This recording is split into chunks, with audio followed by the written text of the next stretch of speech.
There is one thing in the most recent proposal from the WNBA that stood out to me, and that was this. It said players on rookie contracts who are first or second team all league become eligible to sign max contracts in their fourth year. And honestly, you guys, this changes everything when it comes to those max contract salary players. And we talked about this in last week's episode, and I told you guys that I am going to be making a video where I talk about what players I would sign. That right there is the reality check, hitting in real time. Because while players have been publicly unified about standing firm on their demands, we're now seeing cracks emerge as the March 10th deadline looms. And what Paige Beckers just said reveals something critical. Neither side is actually negotiating anymore. They're just hoping the other side blinks first.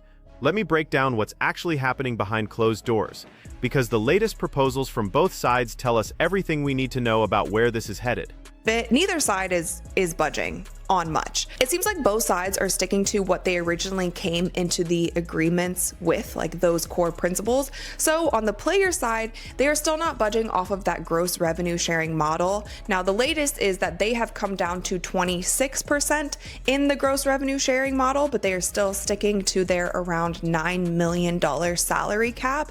Now the WNBA just came back with their proposal, and they are not budging on their net revenue sharing model, and they are also not budging on the salary cap. So the one that they just submitted said the salary cap will still be at $5.75 million. So here's where we stand with 1 week left. The players have moved slightly, dropping from their original demand to 26% of gross revenue sharing, but they're holding firm on that $9 million salary cap.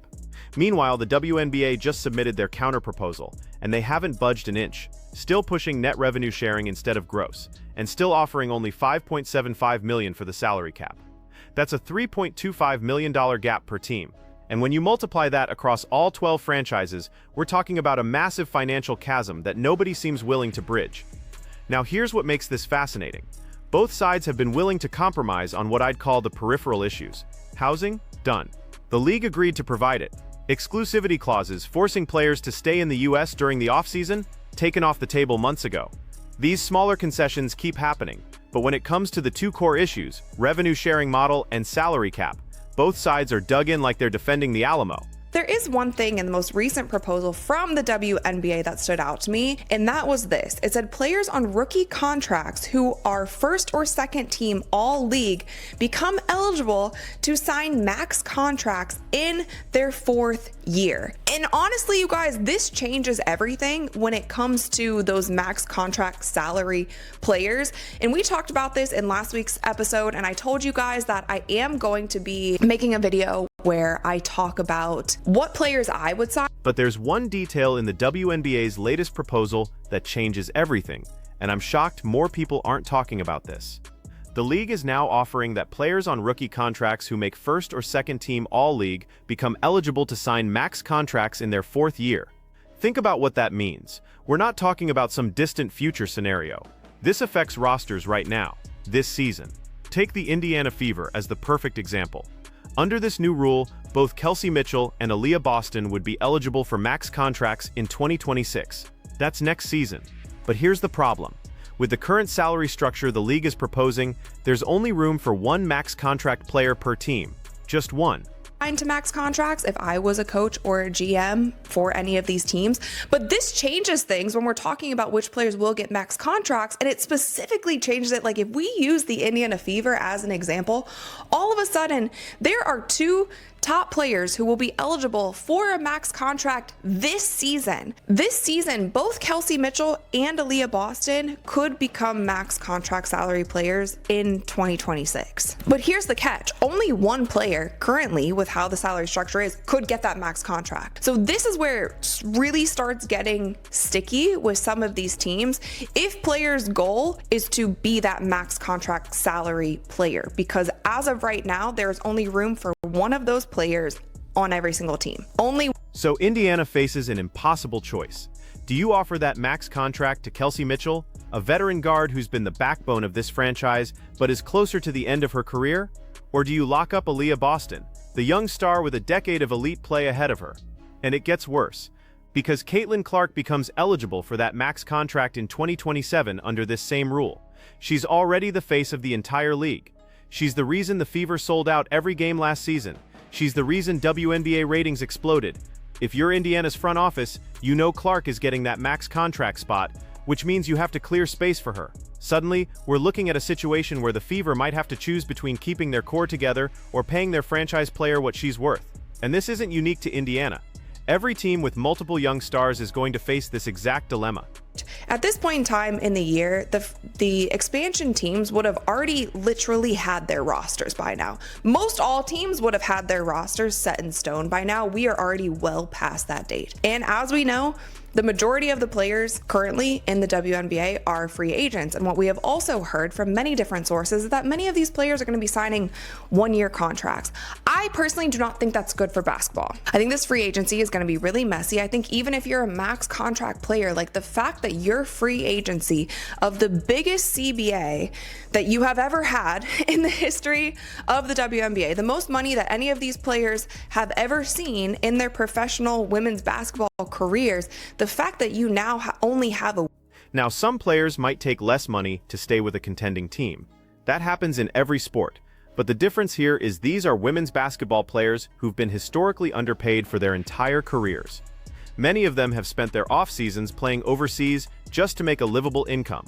So when we're asking them to take a discount for team chemistry, we need to acknowledge that's a much bigger sacrifice than it would be for an NBA player who's already financially set for life. And this brings us to the timeline problem that nobody wants to talk about.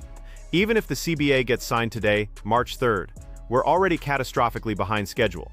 The expansion draft for the Golden State Valkyries happened months ago, at this point in previous years. Most teams would have their rosters completely finalized by now. Free agency would be over. Instead, the majority of WNBA players are currently free agents with no idea where they're playing next season. And we're 1 week away from games potentially being canceled.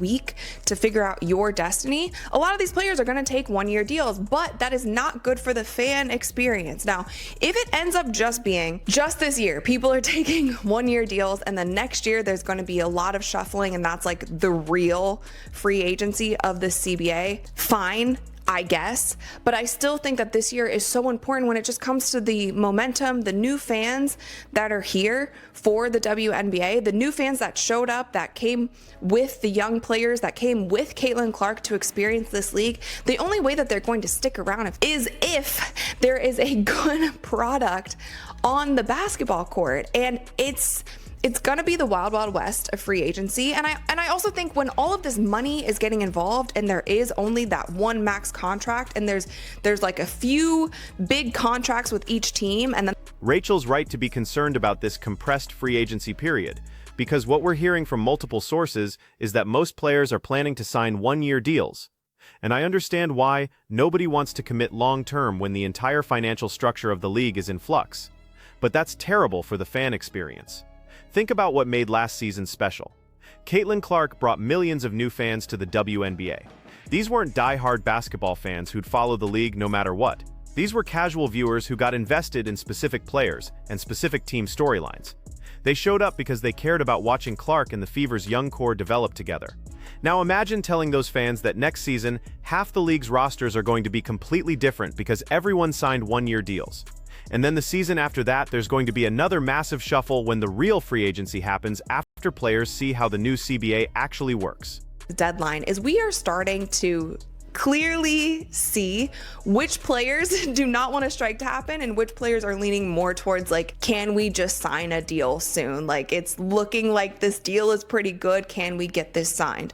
And it seems like a lot of the younger players are the ones who are coming out and saying like, we want to get back on the court. So Sportico was actually at Unrivaled for their like media availability, and they interviewed quite a few players. So Paige Beckers was one of the players that was interviewed by Sportico, and this is what she had to say. At this point, it's not really a negotiation anymore. Like, both sides are moving. So I feel like we need to continue to have these conversations, continue to actually have change implemented for us to move on our stance. And so we as players, we don't want to strike. We want to have a season. I love playing basketball. That's all I want to do. But again, there's things that need to be handled, and we want to do it as professionals. So she said here there isn't much movement from either side, and she wants to see both sides budging a little bit more because she wants to have a season. Now, on the flip side, Natasha Cloud was also interviewed by Sportico in this. Listen to what Paige is saying here. She wants to play. She wants a season, but she's also saying both sides need to see actual movement, actual changes to their positions, and we're not seeing that on the fundamental issues. What we're witnessing is a classic negotiation standoff where both sides have drawn their lines in the sand, and now it's just a question of who flinches first as the deadline approaches. The problem is, if nobody flinches, we're looking at delayed games or potentially a strike, and Kelsey Plum is absolutely right about what that would mean. Play and the players want to play. Obviously, we're going to continue to negotiate and do everything we possibly can to get this done in a timely fashion, but a strike would be the worst thing for both sides because we are in a revenue share, so no revenue to share. It's basically like no revenue means there's no revenue to No revenue means no revenue to share. That's the brutal math of a strike. And this is why I've been saying for months that a work stoppage would be catastrophic for the WNBA at this particular moment in time. 6 months ago, when I first started talking about how damaging a strike would be, I caught heat for it. People accused me of being anti-union, of not supporting the players, but now we're seeing players themselves, Kelsey Plum, Paige Beckers, Caitlin Clark, all saying the exact same thing. A strike would be terrible for everyone involved, and here's what frustrates me about that whole dynamic. When Caitlin Clark said months ago that they needed to get back on the court for the fans, that this was a monumental moment for women's basketball that couldn't be wasted, she got absolutely destroyed for it. People called her anti-union. They said she was undermining the negotiation, but she was right. She was saying what needed to be said. This is what she had to say about the current negotiations. We are still not making enough, that middleman potentially still not making enough for housing to also be taken off of the table. You all know this New York market. that $200,000 jump that players are going to make, that's before taxes, that's before what they would have to pay for a potential housing market in the state of New York. So I still am focused on our middleman again. I think it's a starting point. I'm happy with them finally coming back to us with a proposal, but I think there's a lot more that we can do to protect our middleman, even with our jump of salary. I do find this interesting that she brings up housing because it was, from my understanding, that the WNBA already said that they would be handling housing. I also just think it's interesting to say, like, even with the $200,000 increase in salary, that is... Now we're at the 11th hour, and suddenly you're hearing more players express the same concerns. But notice who's saying it. It's primarily the younger players, the ones who have the most to lose if the league's momentum stalls, the ones who just watched the WNBA explode in popularity and see what's possible if they can capitalize on this moment. Meanwhile, Natasha Cloud is still focused on making sure the middle-tier players are protected, and I respect that perspective. But when she's talking about how even a $200,000 salary increase might not be enough to cover housing in an expensive market like New York, I have to be honest. That's not going to resonate with the average American watching this unfold. The median household income in the United States is about $75,000. When you're talking about whether $200,000 is sufficient, you've lost the public relations battle with casual fans. And those casual fans are the ones who just showed up last season. They're the ones whose viewership is driving the revenue that makes these salary increases possible in the first place. This in quite literally the most positive way possible. Caitlin is a gateway drug for some people to women's sports. If that brought you in, I'm going to keep you here. And I'm not going to make you feel silly if you don't get it or you still think, oh, so is that rating because of the Caitlin Clark effect? Well, she's been out of college basketball for a long time. I'm going to tell you why it is more than that. And that's okay if you've come by way of her. Now I'm going to tell you why it's necessary for you to stay here. I kind of have mixed opinions about that quote, and let me try to articulate this in the best way that I possibly can. Of course, there is the Caitlin Clark effect. It's absolutely undeniable. A lot of the ratings that we saw were because of Caitlin Clark and Caitlin Clark alone. A lot of the current WNBA fans who are here because of Caitlin Clark. Now, because of Caitlin Clark, people have become fans of many other players that they didn't even know existed. did before they were a fan of Caitlin Clark. They've come into the WNBA. They've actually started to cheer for other teams, like not only the Indiana Fever, and that is. So let's talk about this ESPN executive's comments about Caitlin Clark being a gateway drug to women's sports, because this quote reveals everything that's wrong with how some people in sports media are approaching this moment. First, the executive is right that Clark brought new fans to the WNBA. That's undeniable. The numbers prove it. But then there's this line about keeping those fans here even during Clark's absence, and using that as evidence that the growth will outlast any individual player. Here's the problem with that argument. Caitlin Clark was injured in July, but the injury report consistently said she might come back. There was never a definitive statement that she was done for the season. She was on the bench for every game. She was signing autographs before tip-off. She was traveling with the team. Fans tuning in still had hope they might see her return for the playoffs. That's completely different from telling fans at the start of a season that she won't be playing at all. And we know this because the data shows exactly what happened when she first went down with that injury. Viewership dropped 50% immediately, not just for Fever games, across the entire league. Is all because of the Caitlin Clark effect. Now, ESPN is talking about their programming, and they just recently added a show that's going to run on Sunday evenings, and it's called Women's Sports Sundays, which is like cool, but honestly, I think the name is trash. Like, I can't even lie. But it's cool they're doing a women's sports show, but I don't like the name. But that was kind of the gist of this article, but I don't know if I like the line, now I'm going to tell you why it's necessary for you to stay here. I think the biggest thing with women's sports, and this is me coming like as a women's athlete, I don't want to feel like people are watching our sports because they have to support women. I want them to be watching our sports because they like the product on the floor. I want them to be watching our sports because. But here's what really bothers me about that ESPN executive's quote. This part about, I'm going to tell you why it's necessary for you to stay here. Necessary? Since when is watching sports necessary? I don't want anyone watching women's basketball because they feel obligated to support women. That's patronizing. That treats women's sports like a charity case that needs to be propped up by guilt rather than genuine interest. I want people watching because the product is entertaining, because the games are exciting, because they genuinely enjoy what they're seeing on the court. When I played basketball, I never wanted people in the stands because they felt sorry for us or because they thought they had to support women. I wanted them there because they liked watching us play. That's the only sustainable path forward for women's sports. And this line about, I'm not going to make you feel silly if you don't get it. What does that even mean? You either enjoy watching basketball or you don't. Some people love hockey, some people love baseball, some people love football, and some people would rather watch Jeopardy. None of those preferences make you silly. You like what you like. It's entertaining for them. I want them to be watching our sports because that is the thing that they would prefer to watch on the television at that time slot on a Tuesday evening. Like, instead of watching a reality show or instead of watching baseball or whatever other sport it is, like, they want to watch the WNBA or they want to watch women's soccer. Like, I don't want it to be just because we need to support women. I feel kind of disrespected by that, honestly. Like, I wouldn't want any of you guys to tune into my show here, Courtside Club, just because I'm a woman. I want you to tune in because you're getting something out of it, or you're entertained, or you're educated, or you just like my vibe, or whatever it is, not because I'm a woman. And I feel like sometimes the discussion around women's sports goes back to that. And I don't want women to ever feel like they're a charity case and people should just watch because you gotta support women. Like, no, I want them to watch because what's happening is really cool, whether it was a man doing it or a woman doing it. Like, this is what I want to tune into. And so the last line there, I didn't love, but I do like the sentiment of her saying, like, I'm not going to make you feel even that. I don't know. I have mixed emotions because she's like, I'm not going to make you feel silly if you don't get it. Like, what do you mean don't get it? Like, people just like what they like. People like sports or don't like sports. Like, some people like basketball, some people like hockey, some people like football, some people like baseball. Ross Goldenwood, calling out ESPN for not being prepared to cover women's sports properly, is long overdue, and she's absolutely right. There were multiple instances during the WNBA season where commentators couldn't pronounce players' names correctly.